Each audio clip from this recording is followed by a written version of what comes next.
needed more time. Please.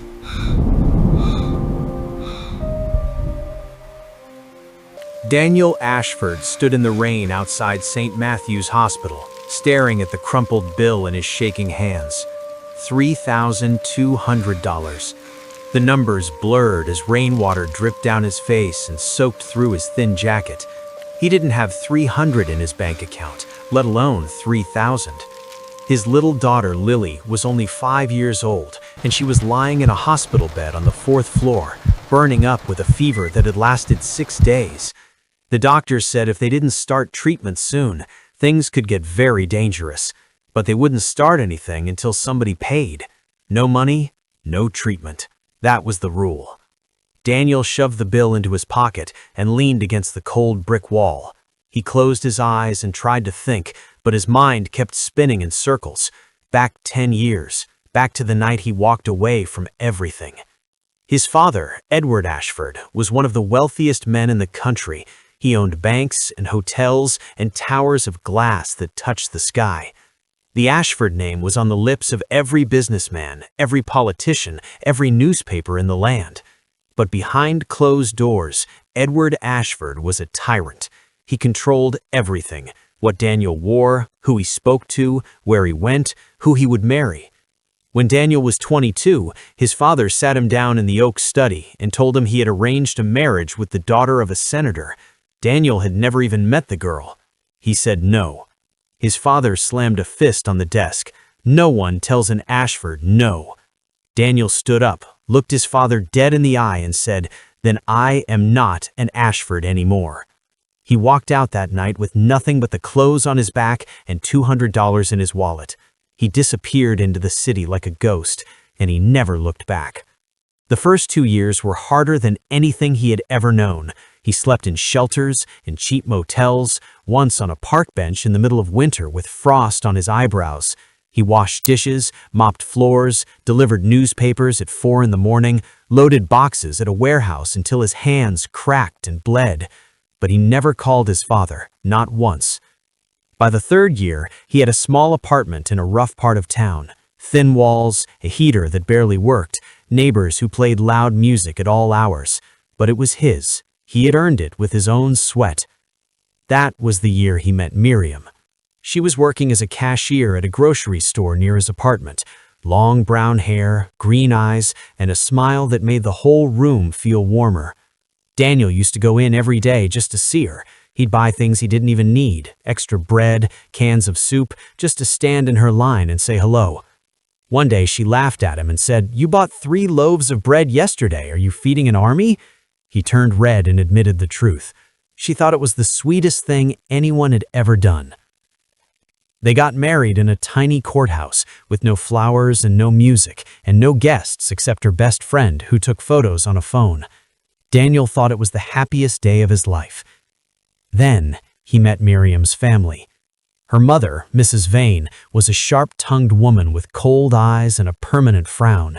The first time Daniel walked into her house, she looked him up and down like she was inspecting furniture she didn't want, and she never stopped. Every holiday, every birthday, every gathering was the same. Mrs. Vane sitting at the head of the table, making comments about how Daniel couldn't provide, how Miriam had thrown her life away, how there were so many better men who would have given her a real life. Then there was Marcus Cole, Miriam's ex-boyfriend from years ago.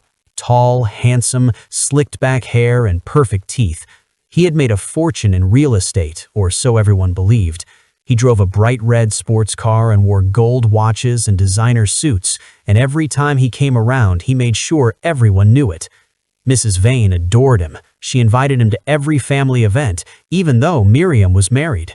Marcus would arrive with expensive wine and fancy desserts, kiss Mrs. Vane on the cheek, and she would gush about what a wonderful man he was, while Daniel sat quietly in the corner. "Still at the warehouse, Daniel?" Marcus asked one evening with a smirk on his face. The whole table went quiet. Daniel looked up from his plate. "Yeah, still at the warehouse." Marcus laughed and shook his head. "I just closed a $2 million deal last week. You should let me teach you a thing or two." The table erupted in laughter. Mrs. Vane laughed the loudest. Daniel said nothing, Because what could he say? He was broke. He had nothing to show for himself. The only thing that kept him going was Lily. She was born 3 years into the marriage, and she was the light of his world. She had his dark hair and Miriam's green eyes, and she was the smartest, funniest little girl he had ever seen. She would climb into his lap after he came home from work and say, "Daddy, tell me a story." And he would make up wild adventures, princesses and dragons, and brave knights who had nothing but their courage. Lily would clap her hands and laugh. In those moments, Daniel felt like the richest man alive. But now, Lily was sick, very sick, and Daniel had nothing. He pressed his hand against the hospital glass and watched his daughter sleep through the window. She looked so small in that big white bed, tubes in her arms, machines beeping beside her, her little face pale and damp with sweat. "I'm gonna fix this baby. I promise." That's when Miriam came storming down the hallway, heels clicking on the tile like gunshots. "Daniel, where is the money?" "I'm working on it." "You're always working on it. Our daughter is in there and you can't even pay the bill." She wasn't whispering. She didn't care who heard. "My mother was right about you. She was right about everything." That hurt worse than any punch. Daniel stepped toward her. "That's not fair. I've been doing double shifts. I've been doing everything I can." "It's not enough." Her eyes were wet, but she blinked the tears away fast, like she was angry at herself for almost crying. "Marcus called me today. He said he'll pay the whole bill, every penny. All I have to do is ask." Daniel felt ice spread through his chest. "You called Marcus?" "He called me. He heard about Lily from my mother." Of course he had. "Don't take his money, Miriam. He doesn't care about Lily. He's doing this to get to you." Miriam stared at him for a long moment. Then she said something that cut him deeper than anything she had ever said before. Maybe that wouldn't be the worst thing in the world. Daniel stared at his wife. For a second, he didn't recognize her. This wasn't the girl from the grocery store. This was someone else, someone tired and angry and ready to leave. "One day," he said, his voice barely a whisper. "One day, Daniel. That's all you get. After that, I'm calling Marcus." She turned and walked away without looking back. Daniel went outside and sat on a bench near the parking lot. He put his face in his hands. The rain soaked through his jacket. He felt like the smallest man in the world. He didn't know how long he sat there. Then he heard it, the sound of a car engine, smooth and deep and powerful, like a sleeping lion. A black Rolls-Royce glided into the parking lot and stopped directly in front of his bench. The back window rolled down. An old man looked out at him, white hair, a perfectly tailored black suit, eyes sharp as a hawk despite his age. Daniel knew that face. He would know it anywhere.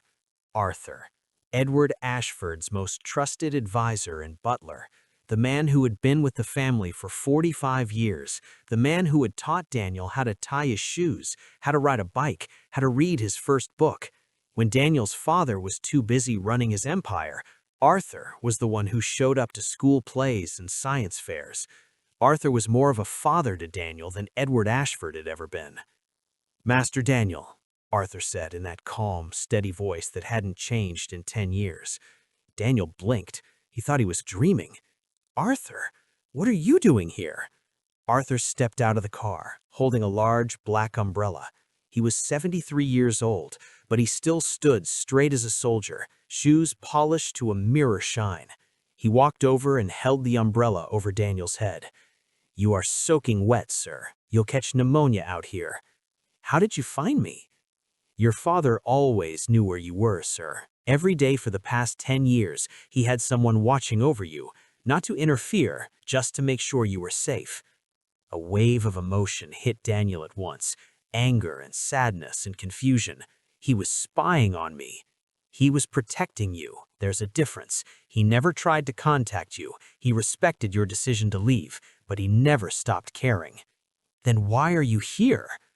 Arthur's expression changed. Something soft and sad crossed his old face. "Because your father is dying, sir." The words hit like a freight train. "What?"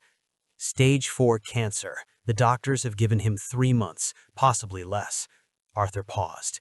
He knows about Lily. He knows about the hospital bill. He has already taken care of it. What do you mean taken care of? The bill has been paid in full, sir. Every penny. Additionally, your father has arranged for the top pediatric specialist in the country to fly in tomorrow morning to treat Lily personally. Daniel opened his mouth, but no words came out. Arthur reached into his jacket and produced a thick envelope. This contains documents prepared this morning. You are the sole heir to the Ashford estate. 12.7 billion in assets, the company, the properties, the investments, all liquid accounts. Daniel stared at the envelope like it was a live grenade. Your father also left a letter, sir, Arthur continued, and he asked me to pass on a message. The old man's eyes glistened. He said he is sorry. He said he was a fool and a tyrant and the worst father in the world. He doesn't ask for forgiveness. All he's asking is that you come see him once so he can look at his son's face one last time. Something cracked inside Daniel's chest, something he had been holding together with anger and pride for 10 years. I don't want his money, Arthur. I know, sir. I left because I didn't want to be controlled. I know that too. And now he's trying to buy me back with 12 billion. Your father is not trying to buy you back, sir. He is trying to give you what was always yours. And he is trying to make sure that little girl upstairs gets the care she needs. Whatever you decide about the money, the company, all of it, is your choice. But Lily needs help tonight, and your father has the power to give it. Daniel looked up at the hospital. 4th floor, 3rd window from the left. His daughter was in there with tubes in her arms and doctors who wouldn't move until someone paid. He thought about Miriam's words. One day, Daniel, that's all you get. He thought about Marcus Cole's smug face. He thought about Mrs. Vane's laughter. He thought about every insult, every joke, every sideways glance he had swallowed for 10 years. Then he looked at Arthur and said, "Take me to him." Arthur's face broke into the first real smile Daniel had seen from him in a decade. "Very good, sir. The car is waiting." Daniel climbed into the back of the Rolls-Royce and sank into leather softer than his bed at home. Everything was quiet and warm and dry. As the car moved through the city, he watched the streets go by, through the tinted windows. The warehouse where he worked, the apartment building where he lived, the grocery store where he had met Miriam. All of it looked different from inside this car, smaller somehow, like a life that belonged to someone else. "Arthur," Daniel said, without looking away from the window. "Sir, after I see my father, I'm going back to my apartment, back to Miriam. Nobody finds out who I am, not yet." Arthur was quiet for a moment. "May I ask why?" "Because I need to know the truth. I need to know if Miriam loves me or loves money. I need to know who laughs at me behind my back and who actually cares." He paused.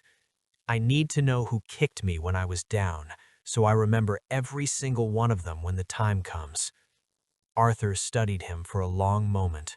Then he nodded. "As you wish, sir. I will manage everything from the background. The money, Lily's treatment, your father's affairs. No one will know." The Ashford estate sat at the end of a long driveway lined with oak trees. 3 stories of white stone and tall windows and pillars that looked like they belonged on a palace. Daniel hadn't seen it in 10 years. It looked exactly the same. A line of servants stood in the grand hallway, men and women in crisp uniforms. When they saw Daniel, they all bowed at once. "Welcome home, Master Daniel," they said in unison.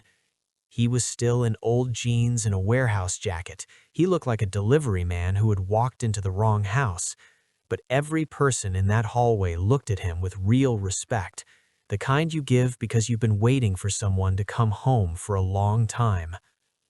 Arthur led him to the master bedroom, which was packed with medical equipment, monitors, IV bags, oxygen tanks, and in the hospital bed, lying under a thin white blanket, was Edward Ashford. Daniel barely recognized him. His father had been a giant, 6'3", broad shoulders, a voice that could fill a stadium. Now he was thin, so thin his wrists looked like they might snap. His skin was pale, almost gray. His eyes were closed. "Sir," Arthur said softly, "your son is here." Edward's eyes opened, still the same deep brown Daniel remembered. When they found them, they filled with tears instantly. "Travis," he caught himself. "Daniel, you came. You actually came." Daniel stood at the foot of the bed. His jaw was tight. His fists were clenched. He'd spent 10 years being angry, but looking at this broken shell of the man who had once controlled his every move, all he felt was a deep, crushing sadness. "I came for Lily," Daniel said. His voice was steady, but his eyes were burning. Edward nodded slowly. A tear slid down his hollow cheek. "I know. That's all right. I deserve that. I deserve worse than that." He coughed weakly. "I was a terrible father, Daniel. I tried to control you because I was afraid you'd make mistakes, afraid you'd get hurt, afraid you'd end up like me. But all I did was push you away. I pushed away the only person that mattered to me." Daniel didn't move. He just listened. "I've had 10 years to think about what I did. 10 years alone in this big, empty house. 10 years of looking at your portrait and wondering if you were safe, if you were happy." His eyes found Daniel again. "Were you happy, son?" Daniel thought about the cracked hands and the thin walls and the cold winters. He thought about Miriam's smile in those early days. He thought about Lily climbing into his lap. "Sometimes," he said honestly. Edward closed his eyes. "That's more than I can say." He reached out a shaking hand. "Everything is yours, Daniel. No conditions, no tricks, no strings. It's yours whether you forgive me or not." Daniel stared at his father's trembling hand. 10 years of anger, 10 years of proving he didn't need this man, 10 years of suffering just to make a point. But his father was dying, and he knew one thing for certain. He didn't want to carry regret, too. Slowly, Daniel reached out and took his father's hand. Edward's grip was weak, but his fingers tightened around Daniel's with every bit of strength he had left. "Thank you, son. Thank you." They stayed like that for a long time, father and son holding hands in a room full of machines, counting down the final days of a billionaire's life. Arthur stood by the door, wiping his eyes with a white handkerchief. Later, Daniel stood in the hallway. "Arthur, I need 3 things from you." "Anything, sir." 1. Lily gets the best treatment money can buy. Fly in whoever you need. She gets better. Full stop." Arthur nodded. "Already in motion. Dr. Claire Ossie from the Capital's Central Hospital is boarding a flight tonight. She's the finest pediatric specialist in the country." 2. Set up a private account in my name. Move 10 million into it. Small amounts. Nothing that draws attention. Miriam can't know." "Understood." 3. Daniel paused. "I want everything you can find on Marcus Cole. His business, his finances, his deals, everything. I don't guess, I find out." Arthur raised an eyebrow. "You sound like your father, sir." Daniel looked at him steadily. "Don't push it, Arthur." Arthur chuckled softly. "My apologies. Is there anything else?" "Get me a ride back to the hospital. Something normal, a cab, nothing that screams money." 20 minutes later, Daniel was in the back of an ordinary sedan heading back to St. Matthew's. He still wore his wet clothes and his old boots. He still looked like a man who had nothing. But in his pocket was a number that connected directly to Arthur, and in a bank account that nobody knew about sat 10 million. And in a mansion on the edge of the city, his dying father had just handed him an empire worth $12.7 billion. Daniel Ashford was no longer a poor man, but the world didn't know that yet, and that was exactly how he wanted it. Lily was discharged from the hospital on Friday. She bounced out of that building like she had never been sick a day in her life, wearing a pink dress Miriam had brought from home, clutching a small stuffed bear she had named Dr. Bear, a gift from the specialist, and talking non-stop about ice cream, the park, and cartoons. Dr. Claire Osei had arrived the morning after Arthur's call, and within hours had identified what the regular doctors had missed, a rare autoimmune condition that had been misdiagnosed as a simple infection. The fever wasn't just a fever. Lily's body had been attacking itself. Dr. Osei put her on a specialized treatment plan, and within 72 hours, the improvement was dramatic. "The treatment is expensive," Dr. Osei had told Daniel and Miriam calmly, "but I've been told cost is not a concern. Is that correct?" "That's correct," Daniel said. Miriam had stared at him through her tears with an expression that was half grateful, half suspicious. Yesterday, they couldn't pay a hospital bill. Today, a world-class doctor had appeared overnight, and money was suddenly not a problem. It didn't add up, but she was too relieved about Lily to push it. For now. Meanwhile, Arthur had come back with his report on Marcus Cole. The news was exactly what Daniel had suspected, and worse. Marcus Cole's real estate business was failing. He owed nearly $4 million to creditors and was behind on payments for that red sports car, which was leased, not owned. His entire lifestyle was borrowed. He was drowning. But there was more. Marcus had been calling Mrs. Vane regularly for months. Phone records showed at least 3 calls a week, and 6 weeks ago, he had transferred $10,000 into her personal bank account, followed by more payments since. He was paying her. Paying Miriam's own mother to undermine the marriage, paying her to push Miriam toward him. "Does Miriam know?" Daniel asked. "I do not believe so, sir. From what I can gather, Miriam genuinely believes her mother is simply concerned about her well-being." What does Marcus actually want with Miriam? Arthur was quiet for a moment. "I'm not certain it's purely romantic, sir. Your wife's family owns a piece of land that has been in the Vane family for generations, currently valued at around $200,000. But there is a new road development project planned for that area. Once the announcement goes public, that land's value will increase to approximately $4 million. I believe Marcus Cole is very much aware of this." Daniel closed his eyes. Marcus didn't just want Miriam, he wanted the land. He was romancing the mother, paying her off, poisoning the marriage, all to get close enough to the family to eventually steal a piece of property that would save his failing business. "Arthur," Daniel said, "buy every piece of land surrounding the Vane property, quietly, through shell companies, no connection to the Ashford name." "A clever move, sir. If you control the surrounding land, you control the access routes to the development. Marcus's plan becomes worthless without your cooperation." "Exactly. And find out everything about Marcus's business partner, a man named Conrad Briggs. I want the full picture." A few days later, a text arrived from a number Daniel didn't recognize. Marcus Cole. He was throwing a dinner party on Saturday. Mrs. Vane had insisted the whole family come. He had exciting news to share. A month ago, Daniel would have dreaded that invitation. He would have made an excuse and stayed home feeling small and worthless. But that was the old Daniel. He typed back, "We'll be there." Arthur's report on Conrad Briggs confirmed everything. Briggs was a property developer with a history of fraud investigations, never charged, but never clean. He was the one who had tipped Marcus off about the road development project, and he was the one who had brought in Diana Holt, a real estate lawyer whose job was to sit next to Mrs. Vane at the dinner party, befriend her, and slowly plant the idea that the family land was a burden worth selling. "The dinner party is a performance," Arthur confirmed.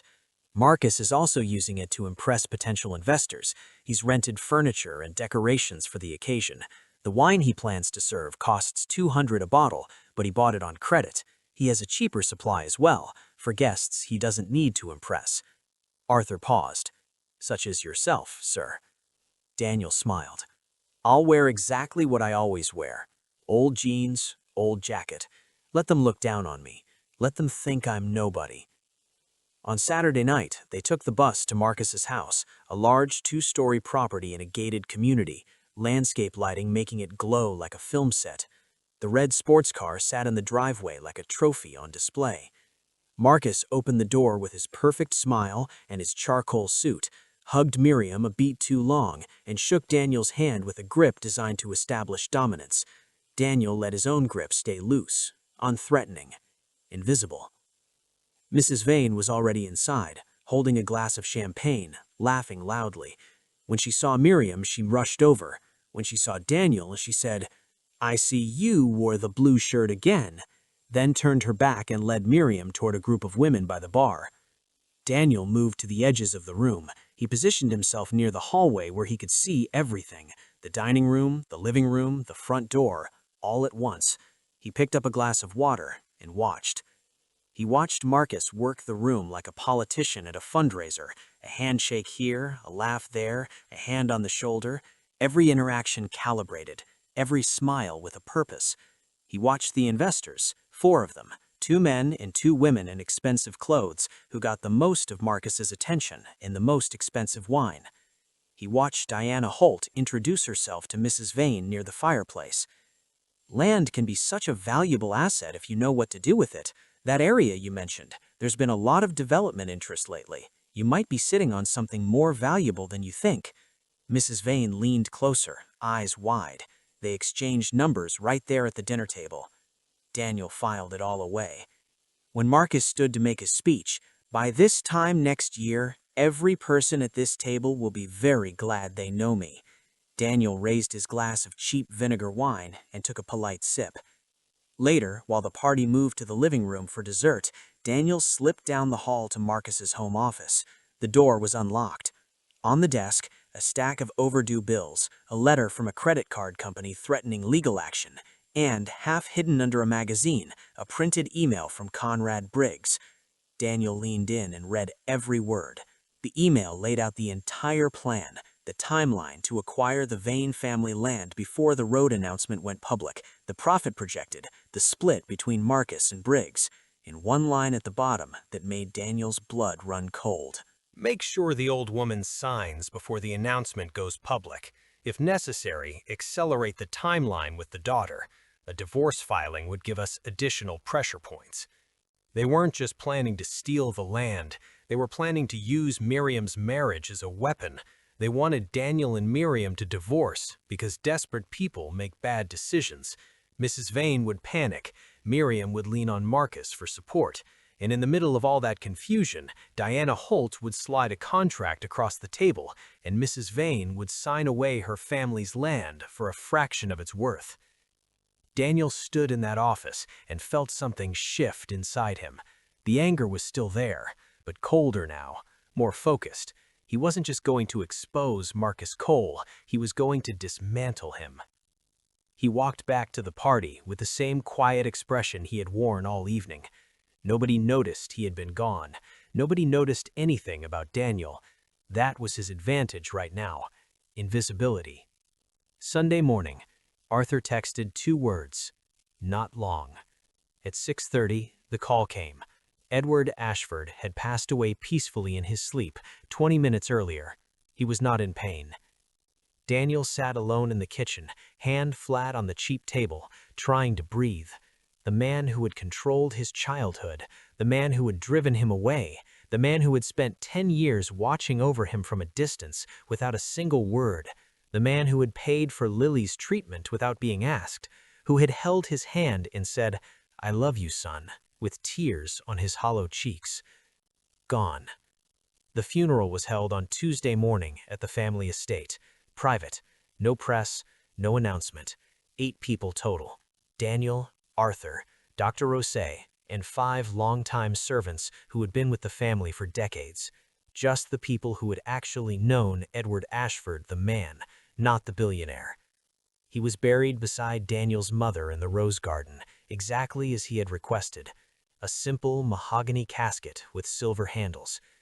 Daniel stood at the graveside in his old jacket. The mist was cold on his face. When it was his turn to speak, he hadn't planned anything. He just looked at the casket and the wet earth and the rose bushes his mother had planted 30 years ago.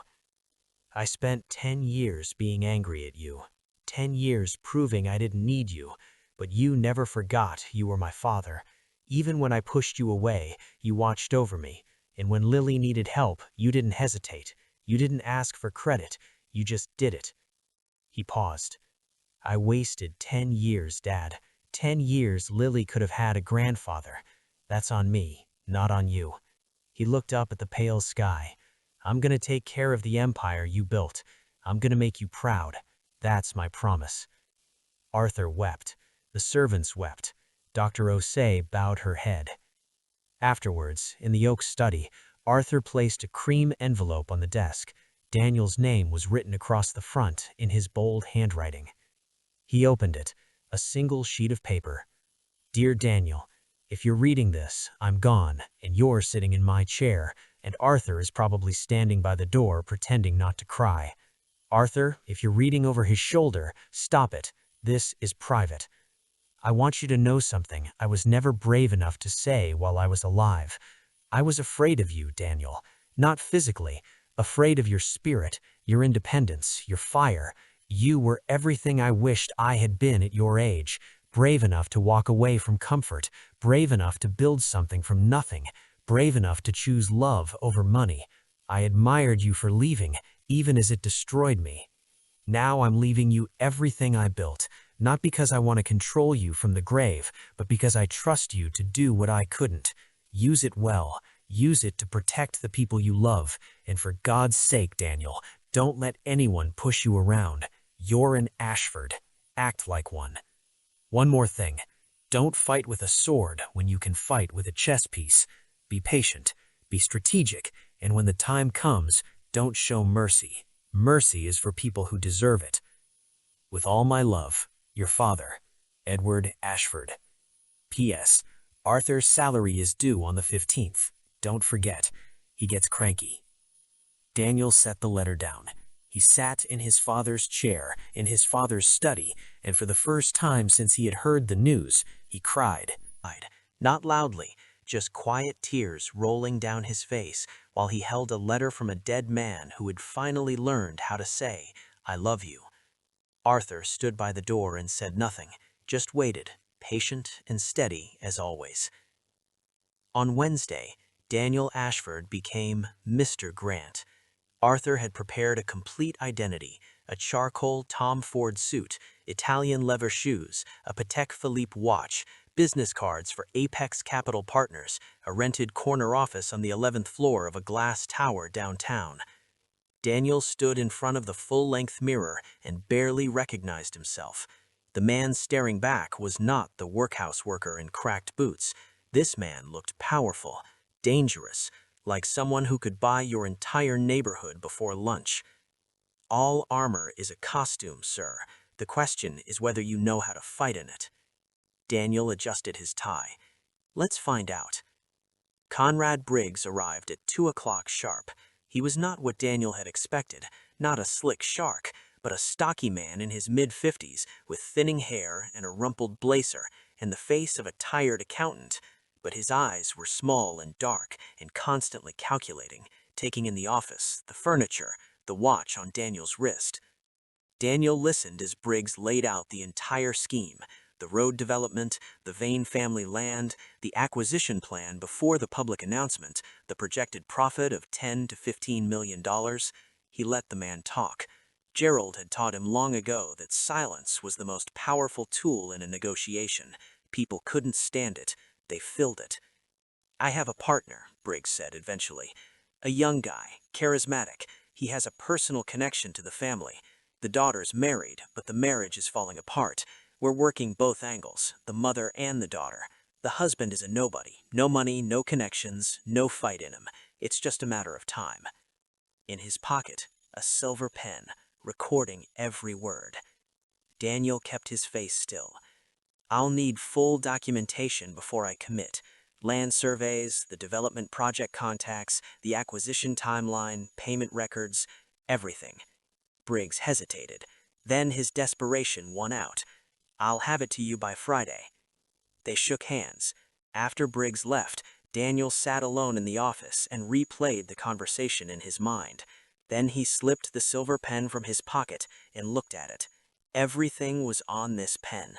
Conrad Briggs admitting to insider information, admitting to a plan to defraud an elderly woman, admitting that Marcus Cole was paying Mrs. Vane, admitting that the goal was to destroy a marriage as part of the scheme. This tiny device held the power to shatter them both. The documents from Briggs arrived on Friday. Every piece of evidence they needed. Arthur had the full dossier ready by Saturday evening. 60 pages, tabbed and labeled, with phone records, bank statements, emails, photographs, and an independent appraisal of the Vane family land. The real value, $4.2 million. Marcus was planning to offer $200,000. They were going to steal $4 million from Miriam's family. On Sunday morning, Daniel made pancakes for Lily. She sat at the table in her pajamas with Dr. Bear propped in the chair beside her, eating 3 pancakes with maple syrup and telling Daniel a long story about how Dr. Bear had performed surgery on a giraffe and saved its life. "He's the best doctor in the whole world, Daddy." Daniel laughed, a real laugh, deep and warm. He held onto it. Miriam arrived in the kitchen dressed for dinner at Marcus's, a green dress that matched her eyes, her hair done, perfume applied. She had spent a long time getting ready. When the babysitter arrived at 4, Daniel sat Miriam down at the kitchen table. The black briefcase was between them. "Before I open this," he said, "I need to tell you something. Something I should have told you a long time ago." He took a breath. "My real name is Daniel Ashford. Ashford, as in Ashford Tower downtown, Ashford Hotels. Edward Ashford, the billionaire. He was my father. I walked away from him and his money 10 years ago because he tried to control my life. I lived as a regular person. I worked regular jobs. I met you. I fell in love with you. And I never told you who I really was because I wanted to be loved for who I was, not for what my family had." The color drained from Miriam's face. "You're lying." "I'm not. Your father was a billionaire, and you've been loading boxes at a warehouse for £12 an hour?" "Yes." "For 10 years?" "Yes." He paused. "He died last Tuesday, stage 4 cancer. I was there." Miriam sank back in her chair. Her hands started shaking. "Last Tuesday? You went to a funeral and didn't tell me." "I know. I'm sorry, but you need to hear the rest." He opened the briefcase and placed the dossier in front of her. She opened it. Daniel watched her face as she read. Confusion, disbelief, shock, horror. She read the phone records, Marcus calling her mother 3 times a week for 6 months. She read the bank statements, 10,000, then 5, then 8. Marcus paying her own mother to sabotage her marriage. Her hands started trembling. She read the emails between Marcus and Conrad Briggs, the road project, the real value of the land, $4.2 million, Marcus's plan to offer $200,000, the line about using her divorce as a pressure point. She read about Diana Holt, the friendly consultant from the dinner party, being paid by Briggs to manipulate Mrs. Vane into selling. She read about Marcus's real finances, the debts, the leased car, the rented furniture, the imaginary trip to Milan, the $18,000 lost at a casino. Joanna, Miriam, closed the dossier. She sat very still. Tears streamed down her face, but she wasn't making a sound. "How long have you known?" she whispered. "About Marcus? A few weeks. Arthur discovered it when I asked him to investigate." "My mother took money from him." A long silence. "She took his money, and she turned on you, and she told me every single day that I had married the wrong man." Her voice cracked. "I almost left you, Daniel. When Lily was sick and you couldn't pay the bill and Marcus offered to help, I actually thought about it. I thought maybe Mum was right. Maybe he was the better choice." She broke down. Deep, gut-wrenching sobs that shook her whole body. Daniel got up and walked around the table and put his arms around her. She grabbed onto him and cried into his shoulder. He held her and said nothing. The truth was out. The truth was ugly. The truth was necessary. After a long time, she pulled back and looked at him. "Are we really rich?" $12.7 billion. She let out a sound that was half laugh, half sob. Then, "What do we do now?" "Now we go to dinner." Her eyes hardened. Something changed in her face. The confusion was gone. What was left was anger, pure, clean, righteous anger. "I want to be the one to tell my mother," she said. "I want to look at Marcus Cole's face when it all falls apart." Daniel studied his wife. There she was, the woman he had married, not the one who had been ground down by years of poverty and her mother's poison. This was the woman with fire in her eyes, the one who had chosen love in a courthouse with no flowers. She had been in there the whole time. They arrived at Marcus's house at 6 on the dot, in a black sedan this time, not the bus. Miriam sat in the back, clutching the dossier, jaw set like stone. Marcus opened the door with his perfect smile. Mrs. Vane was already inside, wearing her best jewelry, excited. This was going to be a big night. She could feel it. After appetizers, Marcus clapped his hands together. "So, I mentioned I had some exciting news." He pulled out a folder and spread papers across the coffee table. Maps, charts, projections, all professionally printed. "I've been doing some research about your family's land, Mrs. Vane. I found a buyer who's willing to make a very generous offer." He paused for effect. $220,000. Cash.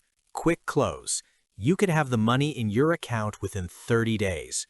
He placed a contract on the table in front of her with a pen on top. "All you have to do is sign." Mrs. Vane's eyes went wide. She reached for the pen. "Mom, wait." Mrs. Vane looked up. Miriam looked at Marcus.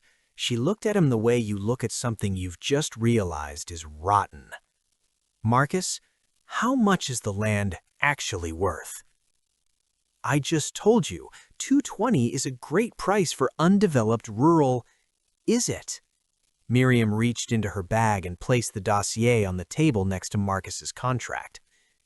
"Because according to an independent appraisal by a licensed surveyor, the land is worth $4.2 million. The room went dead silent. Mrs. Vane's hand froze over the pen. The color drained from Marcus's face. "Because of the new road interchange being built through the Eastern Corridor. You know about that, don't you, Marcus? Your partner, Conrad Briggs, told you about it months ago."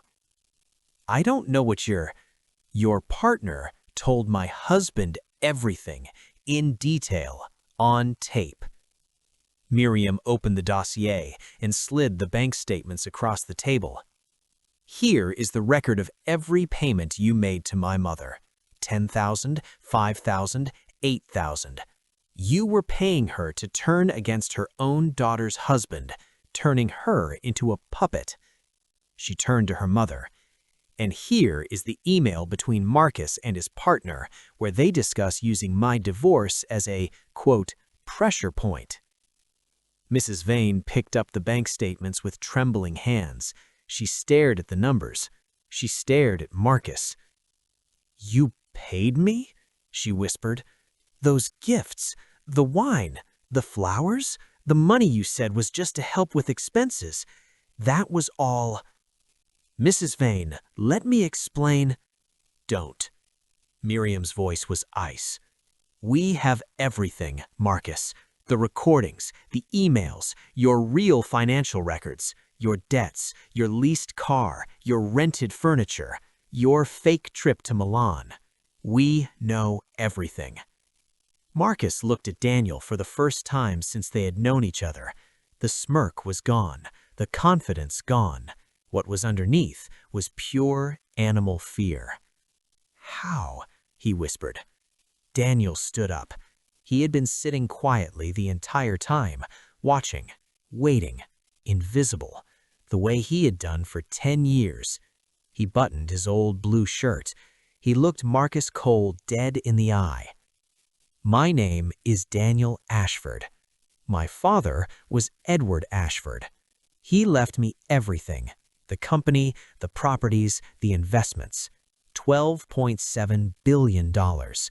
I own Ashford Tower, Ashford Hotels, Ashford Capital, and about 40 other companies you've probably never heard of. I also own every piece of land surrounding your mother-in-law's property, which means even if you had gotten the land, your development plan would have been worthless because you can't access the road corridor without going through mine." Marcus's mouth opened and closed.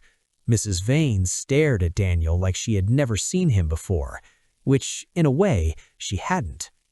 "Daniel, you called me worthless," Daniel said, to Mrs. Vane, not with anger, just with facts.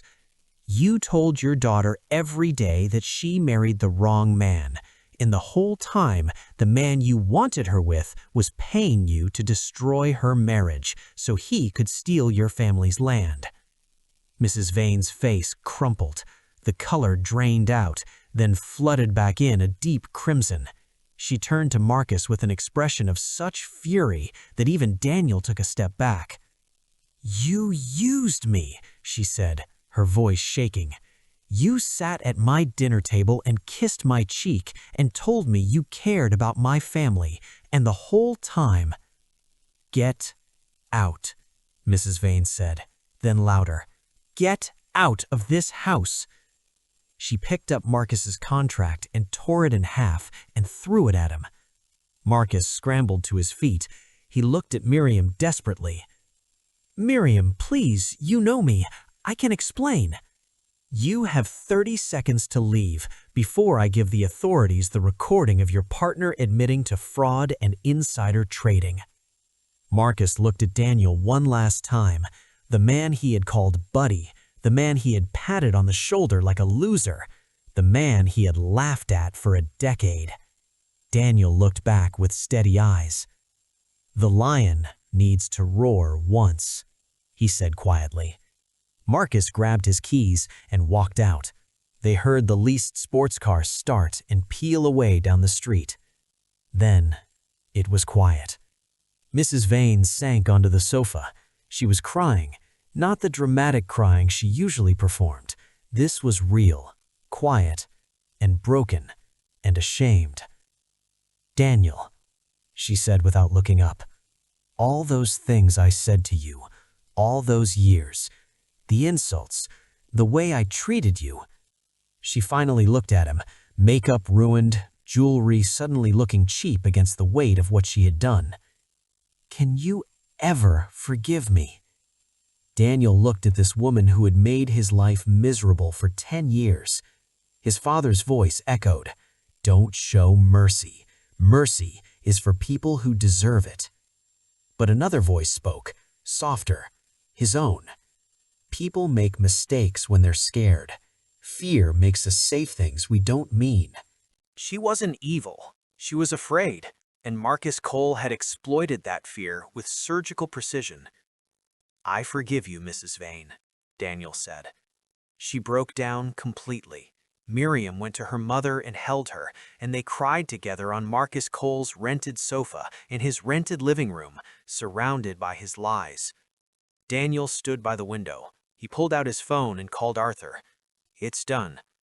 "How do you feel, sir?" Daniel thought about it. "Lighter." "What would you like to do now?" "Send the car, Arthur. The real one this time. The Rolls-Royce." He looked at Miriam holding her weeping mother, at the torn contract on the floor, at the dossier lying open on the table. "My family is coming home." 20 minutes later, a black Rolls-Royce pulled into the driveway. The driver opened the back door. Miriam stared at the car with wide eyes. Mrs. Vane stopped crying long enough to whisper, "Oh my goodness." Daniel held out his hand to Miriam. "Ready?" She took it. Her grip was tight. Her eyes were still red, but she was smiling. Really smiling.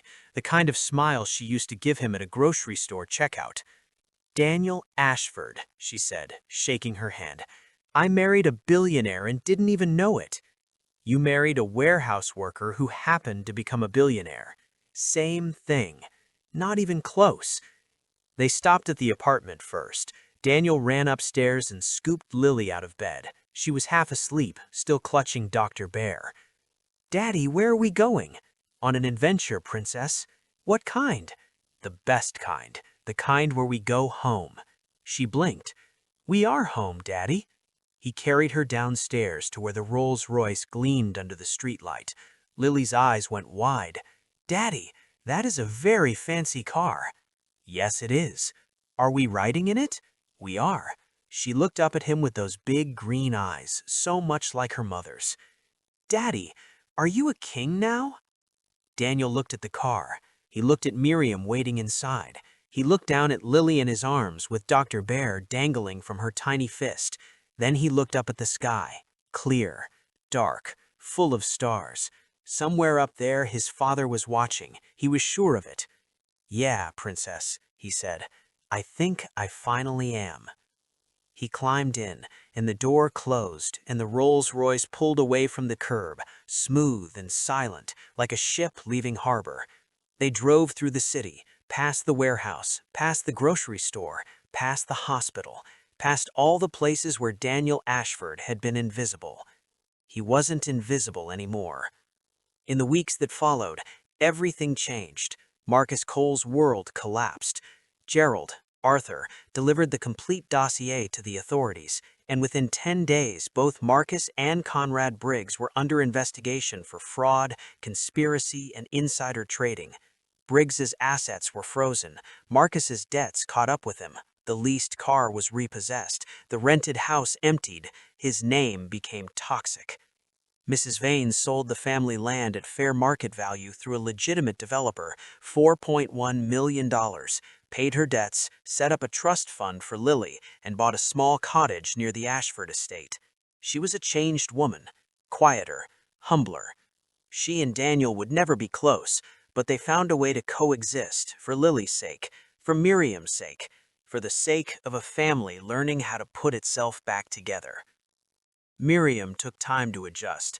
She walked through the mansion for the first week like she was visiting a museum, but slowly she found her footing. She took over the Ashford Foundation, the family's charitable arm, and turned out to be brilliant at it. She and Daniel went to therapy, real, honest therapy. Some sessions were painful, some mornings they didn't speak, but they kept showing up. And slowly, conversation by conversation, they rebuilt what had been broken. Arthur refused to retire. He said he had made a promise to Edward Ashford to look after Daniel, and he intended to keep that promise until his last breath. Daniel told him he was being dramatic. Arthur told him he was being ungrateful. They argued about it every Tuesday over tea. It was their favorite tradition. And Lily thrived. She still carried Dr. Bear everywhere, even when the other children thought she was too old for stuffed animals. She didn't care. Dr. Bear was family. Every night, Daniel would tuck her into her princess bed in her princess room, and she would say, "Daddy, tell me a story." And he would make up wild adventures about brave knights who started with nothing but their courage and built castles that touched the sky. And every night, Lily would listen with wide eyes and a big smile, and when the story was over, she would hug Dr. Bear and look up at her father and say the same thing, "Daddy, you are the best king in the whole world." Daniel would kiss her forehead, turn off the light, and stand in the doorway for just a moment, watching her daughter fall asleep in a house that was finally a home. And he would think about a bench outside a hospital in the rain, a crumpled bill for $3,000, a black Rolls-Royce pulling up to the curb, an old butler with a steady voice saying, "Master Daniel, your father sent me." He would think about how close he came to losing everything, and how everything he needed had been right in front of him the whole time. Then he would close the door gently and walk downstairs where Miriam would be waiting on the sofa with 2 cups of tea and a smile that reminded him of the girl who had laughed about 3 loaves of bread. And they would sit together in the quiet of the mansion and drink their tea and not say much, because they didn't need to.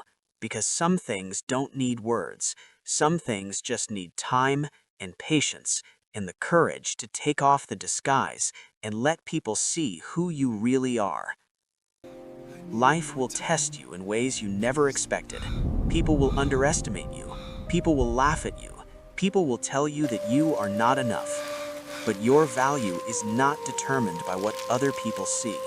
Your value is determined by what you know is inside you. Be patient when the world is impatient. Be kind when the world is cruel. Be honest when the world is full of lies. And when the time comes to show who you really are, don't hesitate. The people who loved you when you had nothing are the ones who deserve to be there when you have everything. Never forget where you started, never forget who helped you along the way, and never, ever let anyone tell you that your story is over, because the best chapter is always the next one.